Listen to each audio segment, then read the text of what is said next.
Jó reggelt kívánok minden kedves Zoom résztvevőnek és a YouTube-on. Good morning for all the participants on Zoom or on YouTube. The second day of our conference, and this is about dignity again. And this morning it will be about the dignity of the family.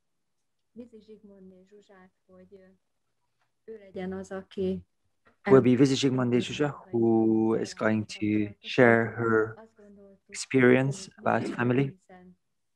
She's absolutely worthy for this position to share views because she's many children and many grandchildren. In fact, it should be even her husband to participate here because whenever she speaks about family, it's two of them. It's a great honor for me to know her because she used to be my colleague in the Catholic charity organization, and we used to work together in order to organize conferences. And she's a family therapist, and thus she is very well capable and able to share her views and give us good insights about this important topic. Mielőtt ebbe a nagy témába belefognék, Before I start this big topic, it's a very rich and widespread topic, and I just tried to pay attention to some important parts of this big topic. It's not going to be an integral approach, just some spotlights that we can later on think about this topic.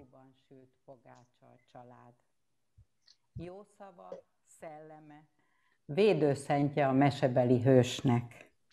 On this journey on earth, that very particular bread baked for very long journeys is the family. Its kind words, its spirit, its patron saint, its fairy tale hero. Who goes on the road without that will find himself amidst greater dangers, more vulnerable in every way. Sometimes it's the very last refuge. A family is the place where in icy times we can secretly celebrate the secret, the consciousness of belonging. I would start with András Sütös writing because these few lines beautifully summarize the strength of the family, the secret of its dignity, and what it means to live in a family, what it means to exist in a family while embracing a human being, what it means to start from there and to experience this journey that we will have to walk on until the end of our life.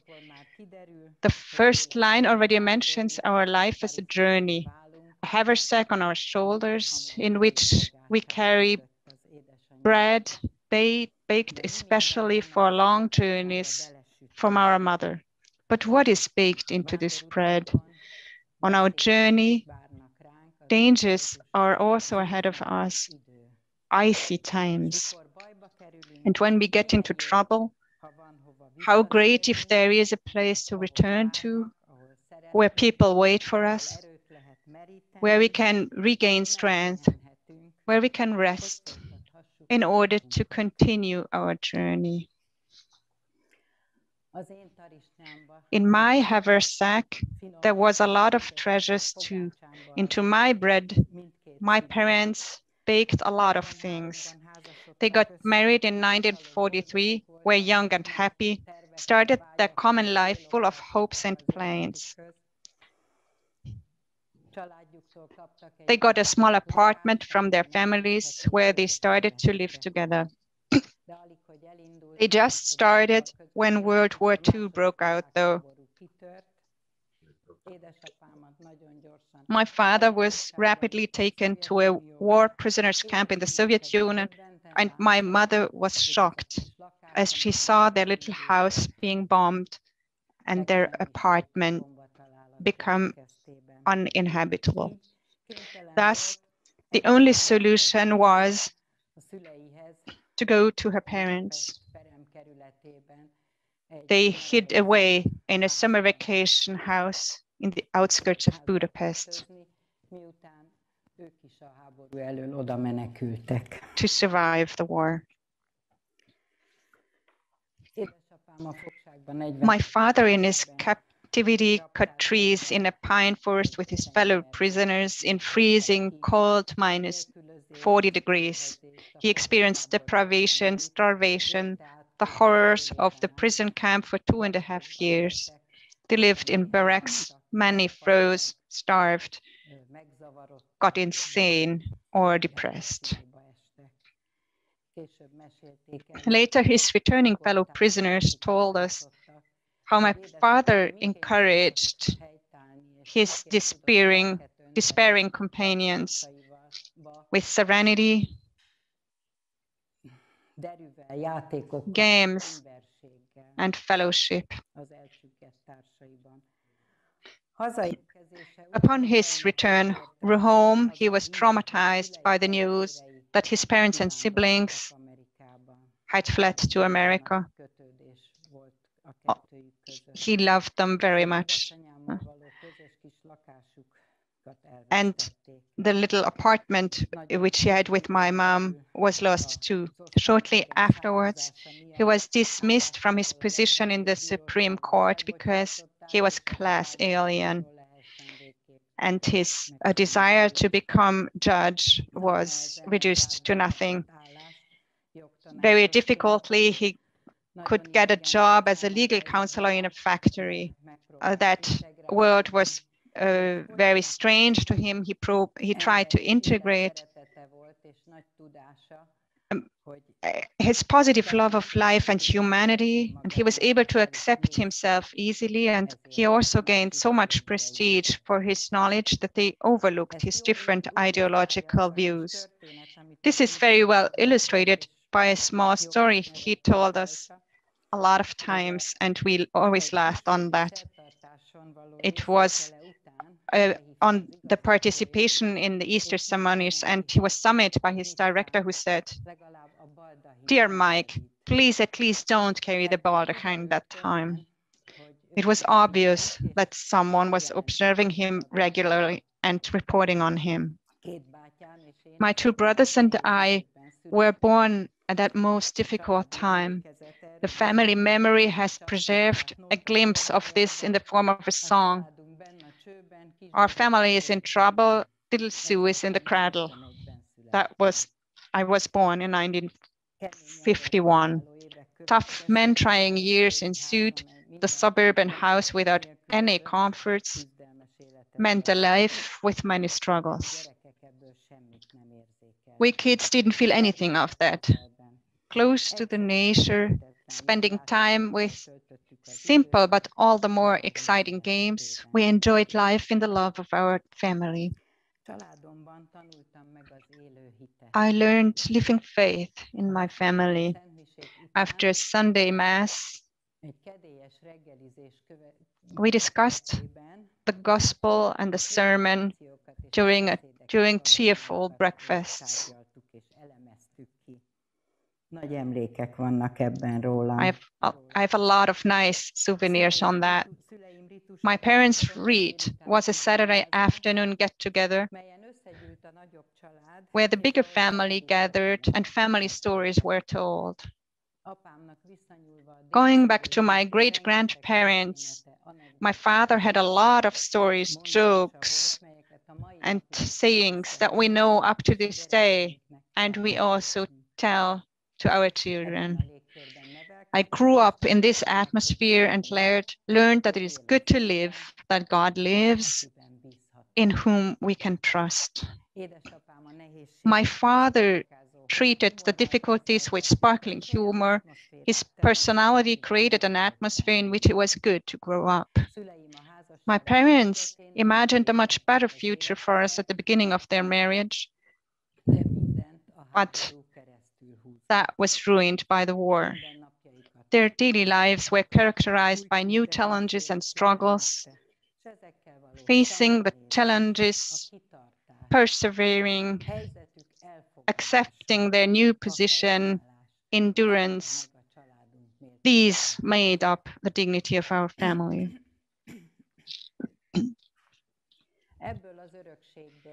I drew my vocation from this legacy. When I was young and searching, I was interested in helping professions. At the #2 Children's Hospital, under the leadership of Alain Ports, I worked with children with cancer and leukemia and their families. I experienced the pain experienced in families, the suffering and anxiety of children and their parents, compassion and help. That was a very important time of my life. I faced the unresolved pain of life. That is where I learned what it means to live in present.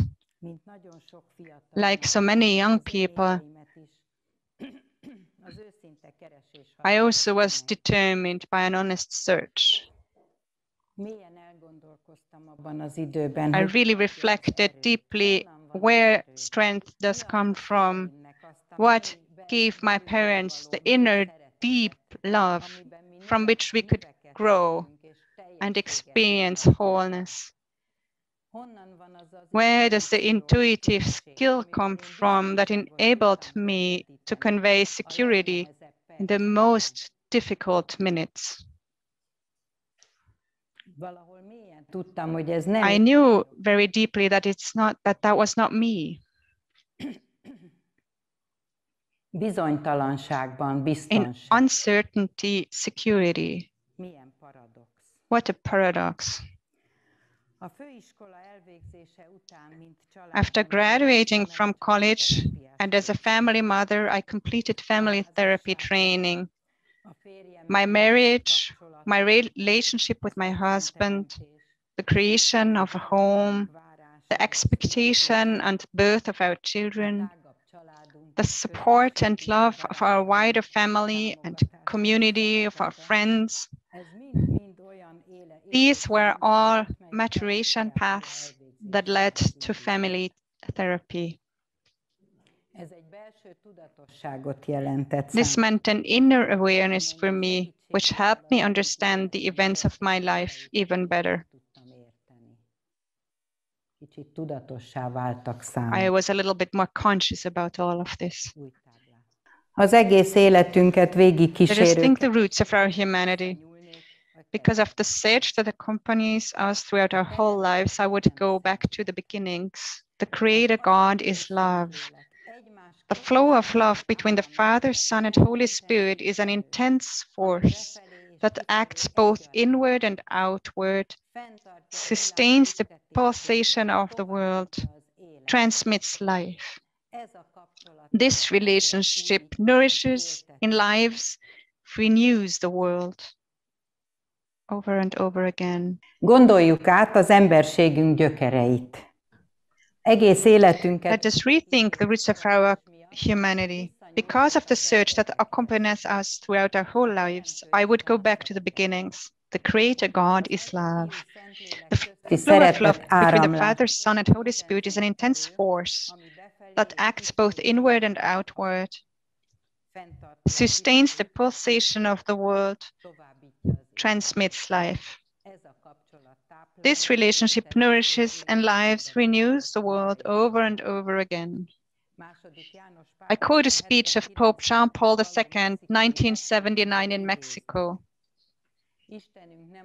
Our God is not loneliness, but family.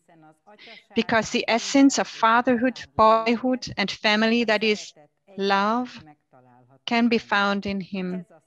This love, which is present in the divine family, is the Holy Spirit. The overflow of the love of the Trinitarian God is creation, mankind, man and woman. His will, plan, desire was the family. In this way, this one argument also sufficiently justifies the dignity of the family. It is this trust, this honor, that we can be his companions in creation. God created us in his own image.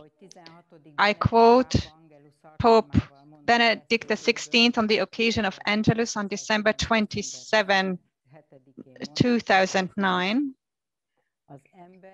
The human family is, in a sense, an icon of the Trinity, both through love between persons and through the fertility of love.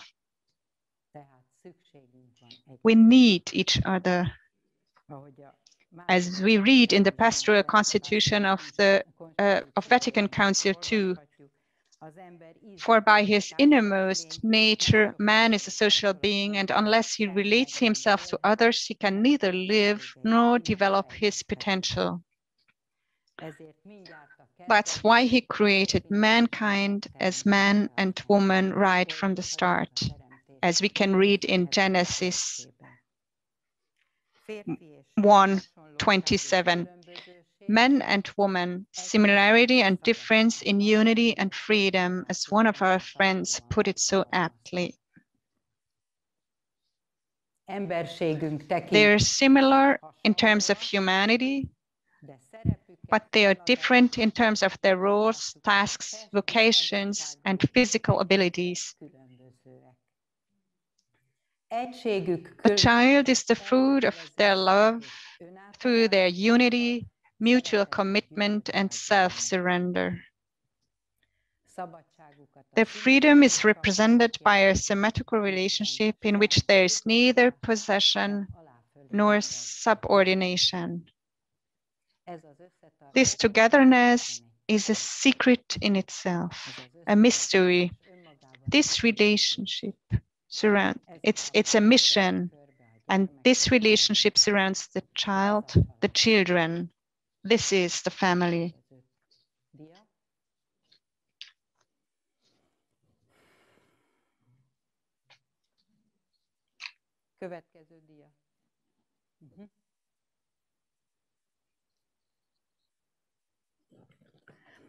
Johannes Tauler, Rhineland mystics from the Middle Ages, says in one of his speeches, "Your material is love, because that is what I created you from."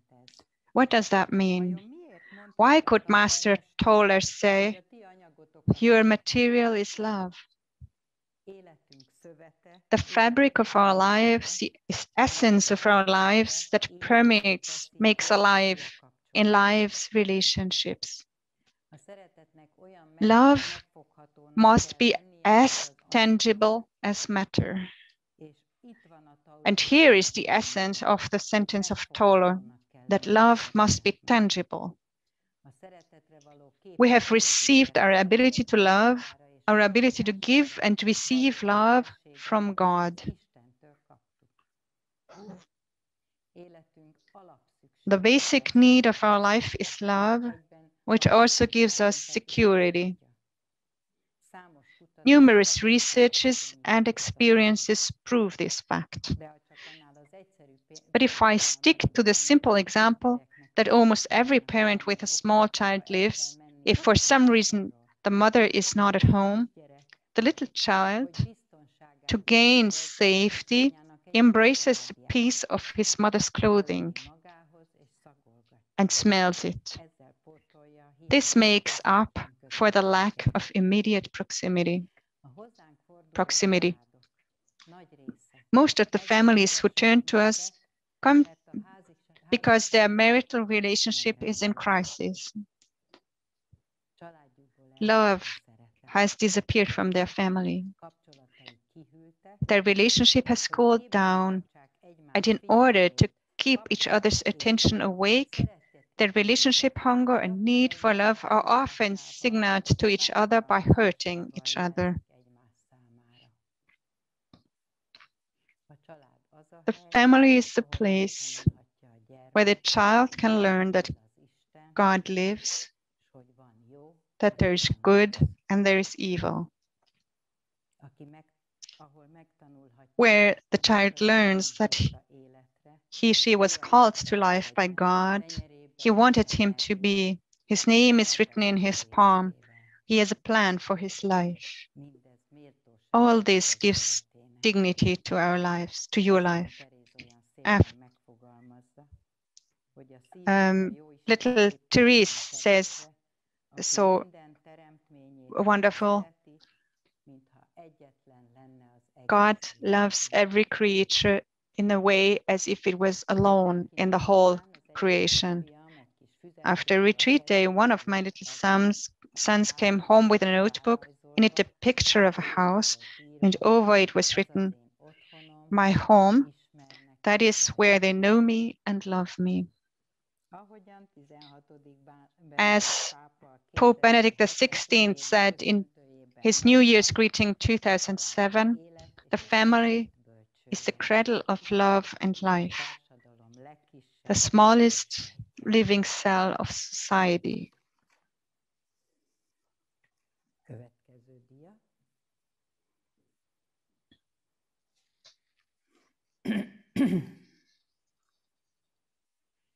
Az ember lényegét tekintve, The human being is essentially different from all created being because man is able to see himself, see his life, is able to look at it from a distance, from a certain distance. We learn this self-reflection in our environment through our social relationships because we get a picture of ourselves through the reflections of others.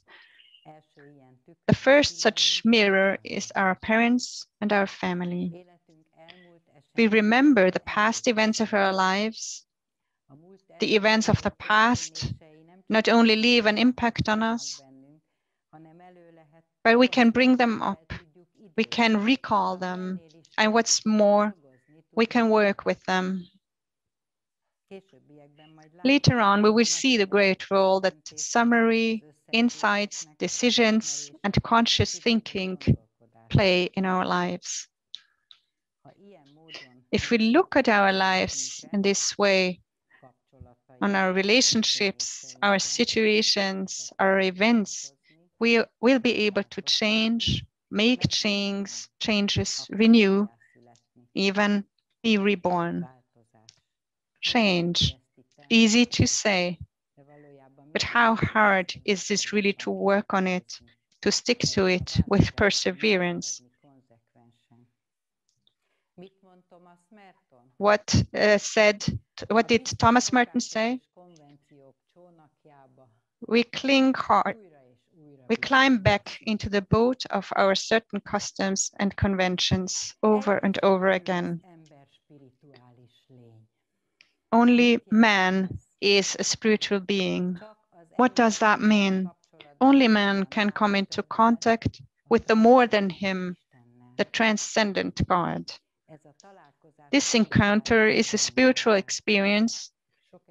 In many cases, we don't even know how deep an experience we had. Why? Because it is emotionally upsetting to stay in a situation that drove you out of the safety of everyday comfort zone.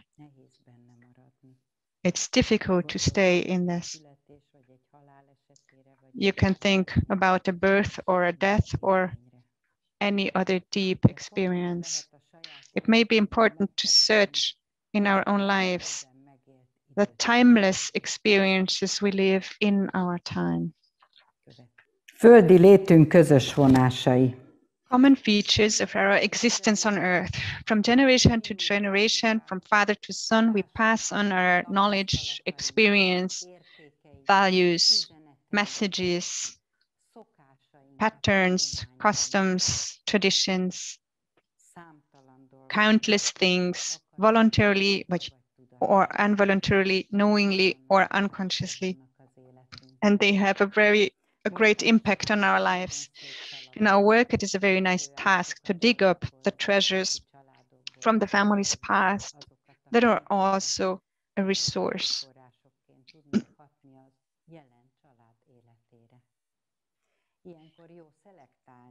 And it's good to separate what are the treasures, what are the things that we want to build into our present life, and what is what we want to leave behind us or want to change on. I often find, unfortunately, that families know only very little about the lives of their parents or their grandparents. Why do I think it's important to know all this?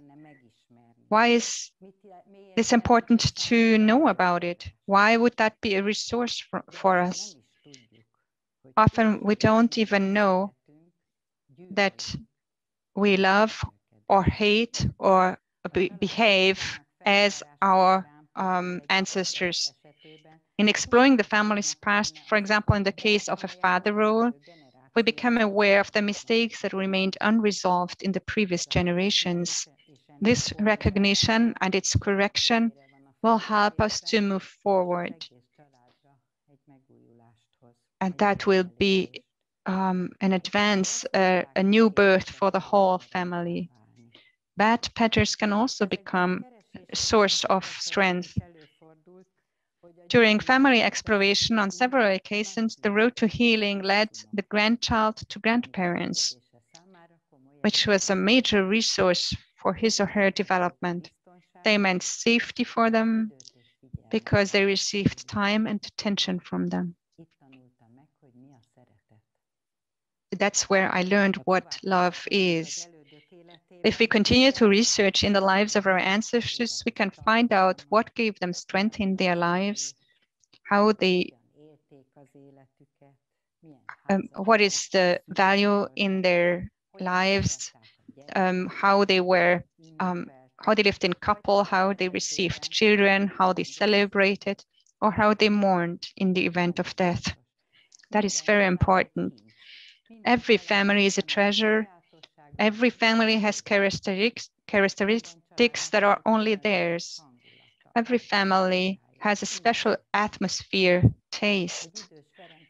An old Franciscan father told me once that when he was younger, he loved to go to the families and he just sat in a corner and soaked up the atmosphere of family life. Our earthly life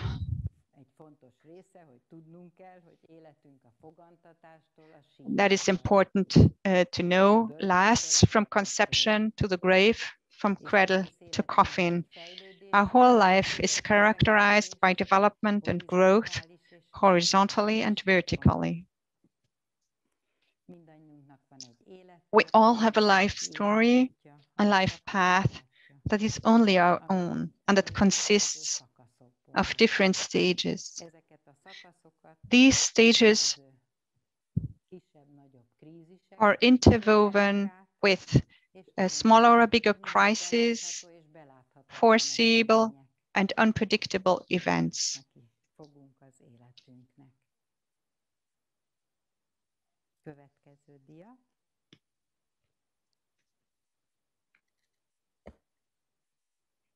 Nem ez. Ja, de ez. Milyen utakat jár be a család? What journeys does the family and the single family members walk on? Saint Irenaeus, a church teacher, he was a bishop in France from 115 to 150, stated that the longest journey leads from me to me. Why am I highlighting this idea of Irenaeus? A constant, disturbing search for myself, of who I am. We are looking for where we come from, where we are going. We are looking for our identity, our affiliation, the meaning and purpose of our lives. Pope Jean Paul II in 1981 stated in Familiaris Consortium, I like that phrase very much, Wisdom can be reached anywhere in the world by gradual conversion.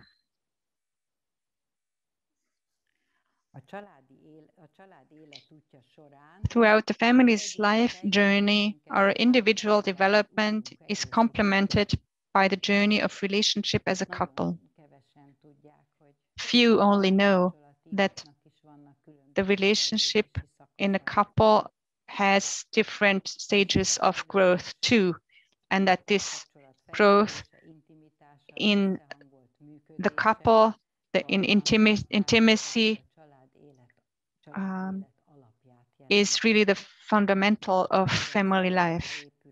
That is the foundation on where every role in the family can repose. So care for this relationship is very important. A lot of times that's why families come to us. Their work or child raising is so much occupying them that they neglect their couple.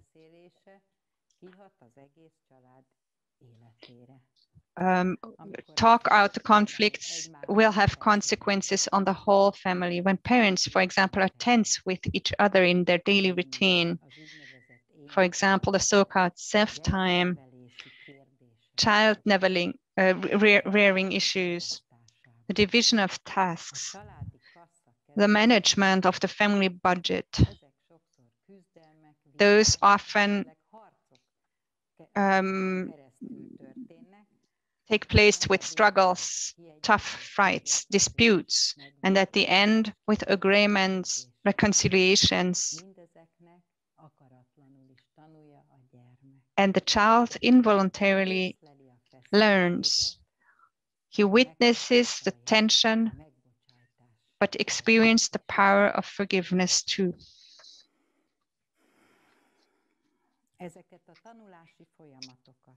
Every new life situation requires these learning processes. Each stage of life is more complex than the previous one, with new skills developing in each.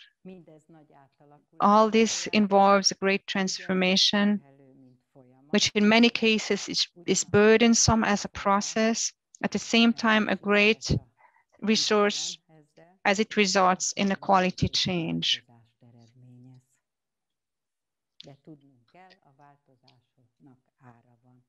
But we need to know that the change is not, change has a cost. A crisis develops when the family is unable to fulfill this developmental task. Family life is stuck and harmony is at stake.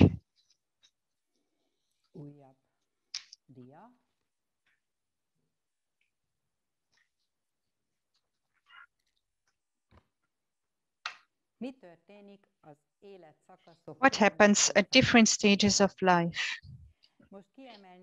I would highlight the individual stations, the events, the experience of the situations, and the joys that will continue to be the handrails that will always strengthen our common life.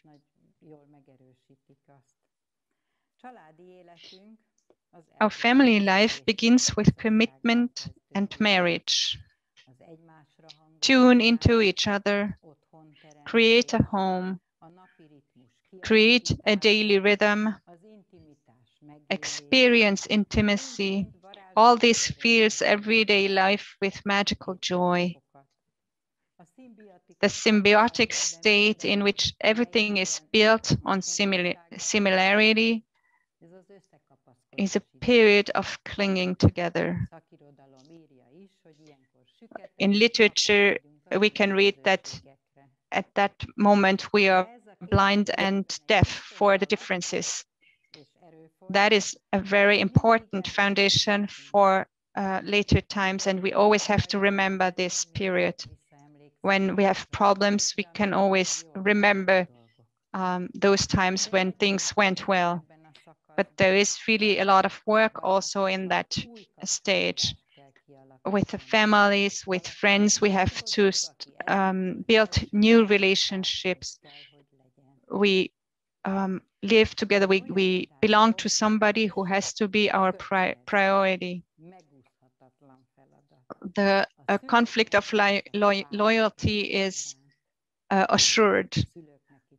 It's inevitable. This parents a little bit draw back so that the young can learn how they would like to live their lives. Even at the birth of the first child, togetherness and unity is characteristic. That is a very strong link. The couple looks forward to the birth of their child. They are filled with hope, curiosity, planning, motherhood, a desire for fatherhood. Fills up everything. The whole 9 months are characterized by preparation.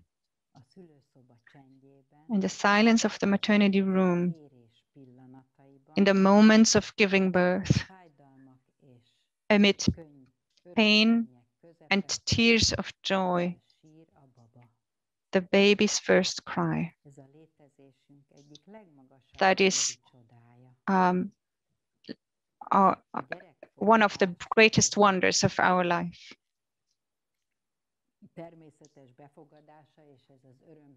Receiving a child, welcoming a child fills up the life of a family. The child is a very important element of the family and stabilizes the family and its existence. It's a fundamental part of the family.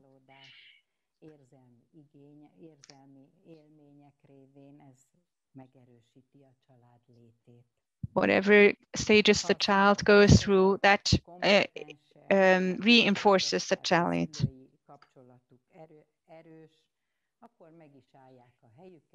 When the relationship between the parents is strong enough, then this will work out. Insecurity, rivalries, and these kind of attitudes will do it more difficult to raise that child. In the family, the toddler requires permanent attention even at night. The constant readiness of the parents and the constant care fills their days.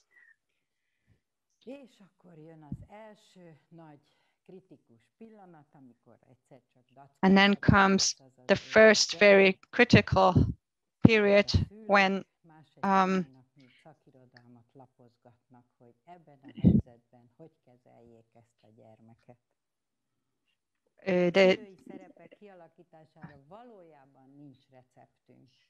we don't have a recipe for child raising. We don't know how we should be as a good father or mother, good parent. I have to develop this, learn this by my experiences. It's a huge challenge for the parents, but there's plenty of literature on this topic.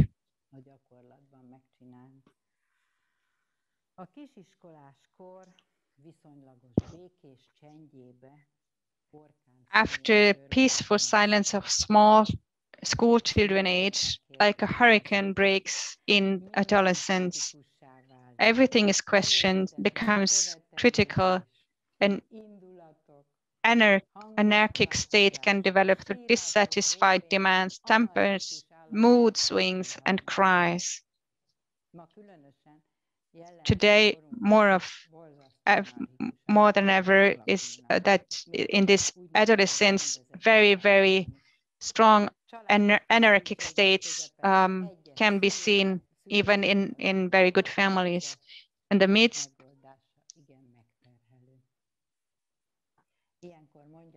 of all this, it's very difficult to stay strong.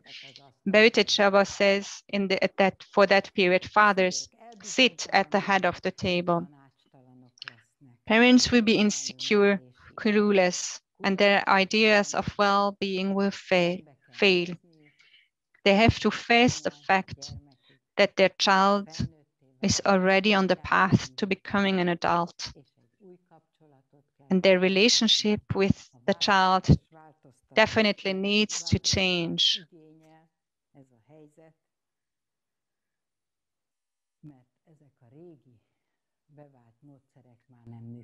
The old rules and expectations no longer work. That is a big burden on the parents and even more on the relationship of the couple. And that is when the first big quarrels appear, usually. It is important for the parents to cooperate, to care for their relationship, to work together, try to understand each other, try to listen to each other. Over time, parents approach their midlife stage having to face unexpected events, such as, for example, diseases. The grandparents decline and have to be cared for or even die.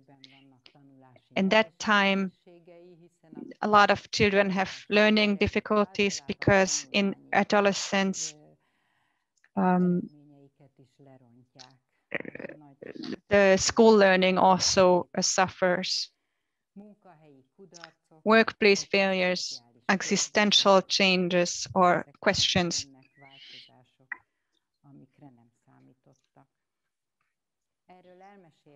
I'll tell you a personal story about this.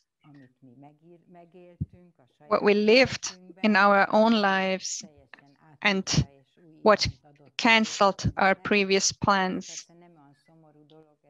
It's not a sad story, it's rather very joyful, but it was really a big surprise. We were a family of 4 children living in a beautifully designed home, and we thought the family size was final and lived happily. To our greatest surprise, it turned out that we were expecting a pair of twins. I won't forget my husband's pale, shocked face. We just had got done with the construction of our home. We had long, quiet days. We turned inwards. And in that silence grew in us the acceptation of our situation. As we prepared, we realized that we would grow out everything, that we had to rethink the rest of our lives. After hard and difficult months, I had to go into the hospital for 2 months, and my husband had to survive at home with 4 small children, which really wasn't easy. After this, 2 wonderful children were born, a little boy and a little girl, and they brought a wonderful renewal to our life. And we mention this still today. That's when we really became really a family. There was a quality change by this event. We would like to emphasize, my husband is now here with me. We would like to emphasize from our own experience that in accepting life events that do not happen according to our will, it gives us great security to dare to count on the providence of our Creator.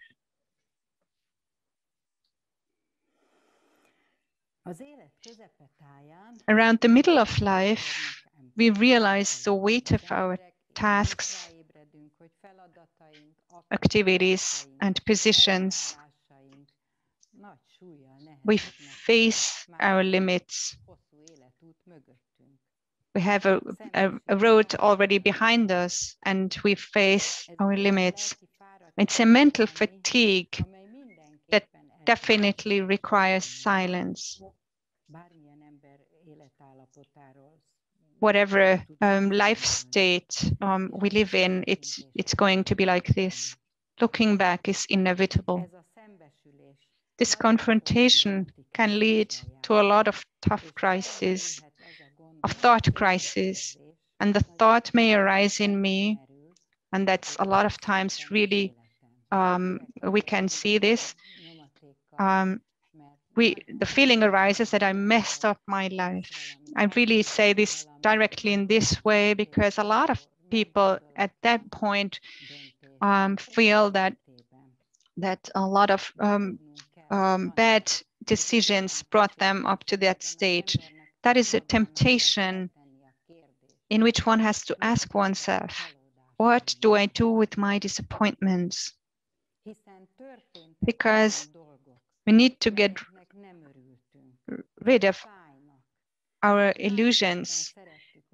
Things happened that I wouldn't have liked them to happen like that, or that hurt, or that are not worked up yet. That's when people come to us with their bad decisions and with the desire to change. It's this midlife crisis. That time is really there so that we can think over our lives, face the truths.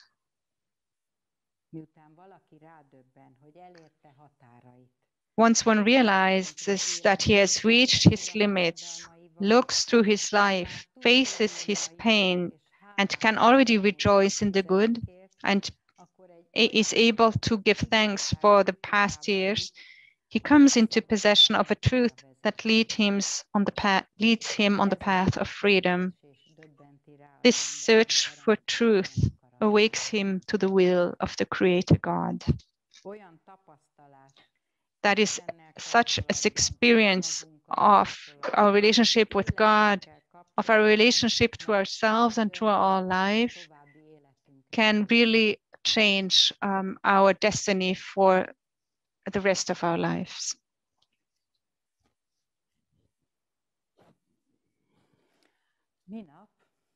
The other day, I was traveling on tram 6, immersed in my thoughts, when all of a sudden I hear, "Hey, give you a place to that old lady," said a middle-aged man to his son.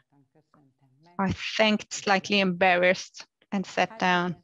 Well, yes, it looks like I'm getting old.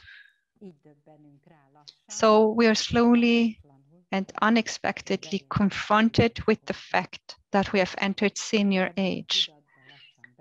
We are immersed in this consciousness because more and more grandchildren surround us, filling us with the radiance of their love, and who understand and feel our peace. The pulsation of everyday life is slowing down. The role of grandparent in helping the young with their small children is very important. Weekend lunches, afternoon games, storytelling, holidays together, those are all very joyful get-togethers, gatherings of friends, encounters that were rare during active life. Now they're taking place again. We have more time to read, to have an intellectual life. And it's a peculiar thing to formulate within a family. As time goes by, everyone individually experiences that he needs the other.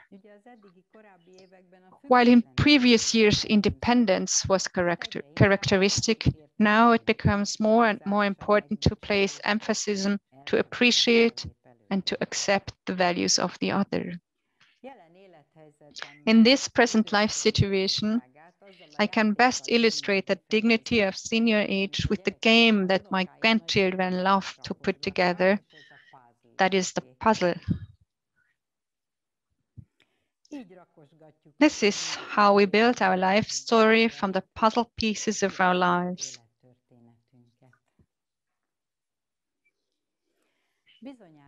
You surely know the name of Erik Erikson, who divided the life stages of personality development into 8 stages. After his death, his wife added a 9th stage, which she called Gero Transcendence. The essence of this stage is the distance from the world, which the old person concerned experiences in physical weakness, losses, deterioration of vision, hearing, and movement.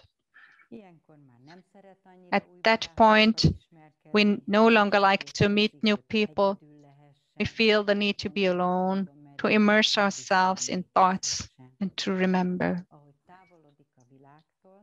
As you move away from the world, your need for transcendent reality grows deeper. We need the kingdom of God.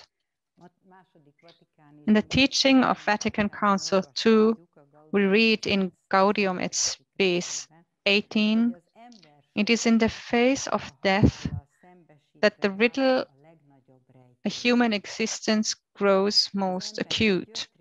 Not only is man tormented by pain and the advancing deterioration of his body, but even more so by a dread of perpetual extinction.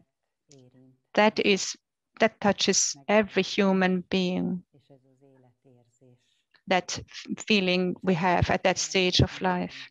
We would like to leave something after us. We would like to know that we were somebody, and so on. When someone dies, the strange great silence appears, which we experience before birth also. That is the same spirituality like the beginning of life. Caring for our elderly family members, we see how differently they experienced the passing away.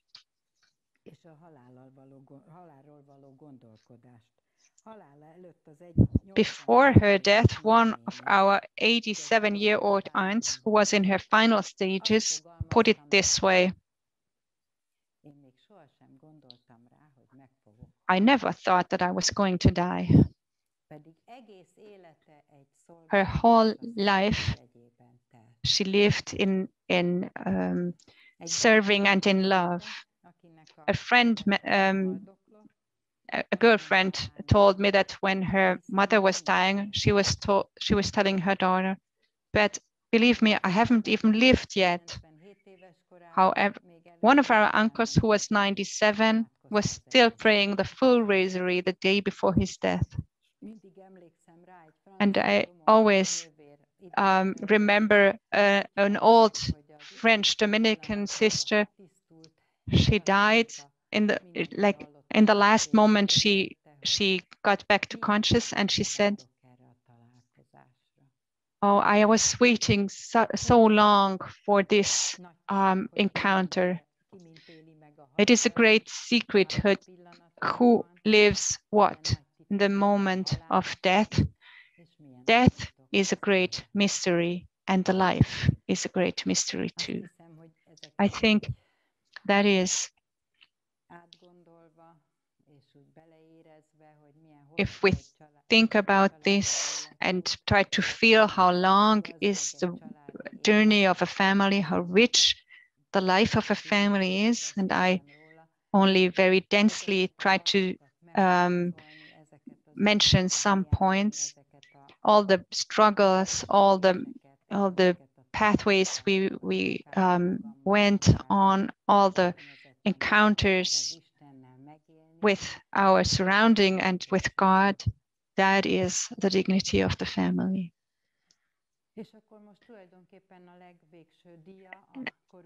The last Theo speaks of the difficulties of our age.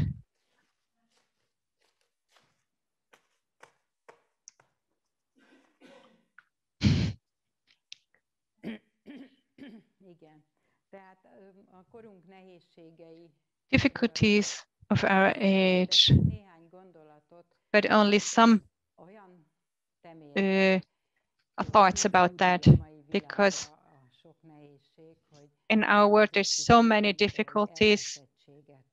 I wrote therefore that it's a feeling of being lost in the world.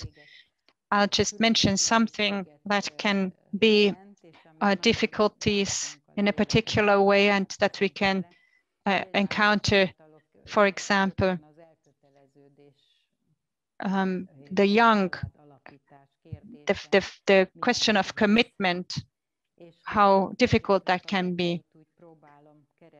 And what are the reasons for this? I often search for the reasons of this, and what I see is that they don't have an imagination of the past, as if the future is very unsure. There's no goals, no scenario of life. There are too many road signs. They don't know which one is real, where they can go.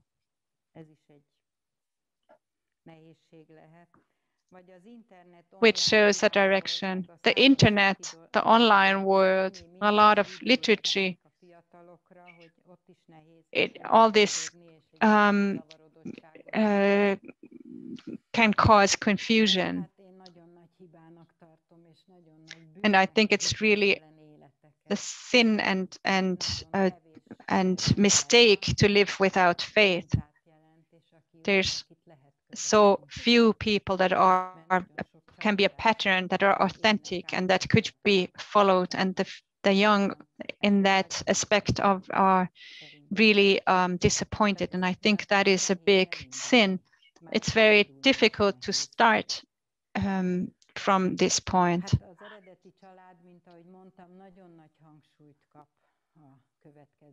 Because, as I said, the family I come from is very determining for my life, for life after that. We experience that the family we come from, when it's not authentic, when there's a lot of negative examples,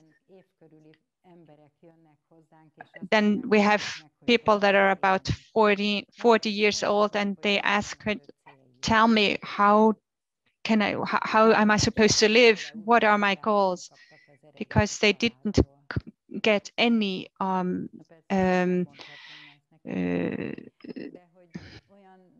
they didn't get any help, any directions from the family they come from.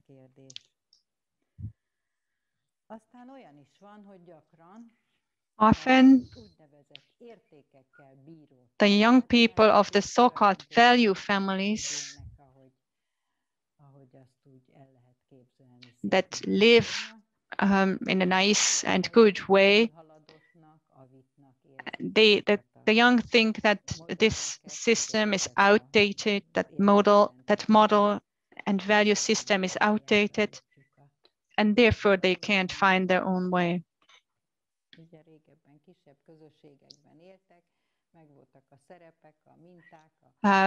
Before they lived in traditional families, there was patterns. It was clear how we were supposed to live. Today, everything is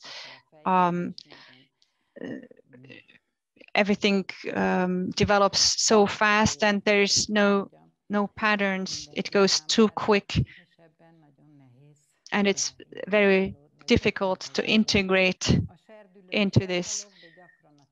Adolescents, young people, but often adults also are immersed in the phone, the internet, with the aim that they can fill their hunger for information, but already pushing the line of addiction and to the detriment of living relationships. I think it's very important today to be conscious what is important, what is not so important, what do I cling to, and what do I give up. nowadays cognitive thinking is very important. Young people already speak a lot of languages and are very well informed, and they know a lot of science, and really everything is made in order to have them learn all of this. But at the same time, the affective intelligence is, the emotional intelligence is undeveloped. For the relationships, this would be important. Time and emotional intelligence, maturity. These I wanted just to mention. And then there are some questions that we can also put up. We could reflect on what could we do. But I'd like to underline that a lot of beautiful families exist, nice and value-oriented families. Father Balázs Bársi said in an interview, it is good to see that they are willing to live and to be happy.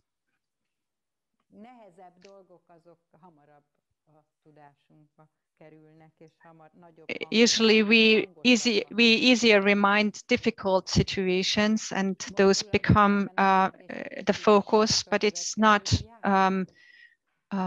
it doesn't have to be that way. Köszönjük szépen az előadást, a gondolatébresztést, Thank you elvittél bennünket that speech, mélységekbe for is, all meg a the thinking, magasságokba. and for having Köszönjük brought us szépen, into these és a depths kérdéseket and pedig heights. The itt majd questions, továbbítani tudjuk talán a chatben, hogy can we lássátok. maybe copy them into Akkor the ott van chat, nagyszerű. so they can serve as a foundation, a base for the groups, for the workshops.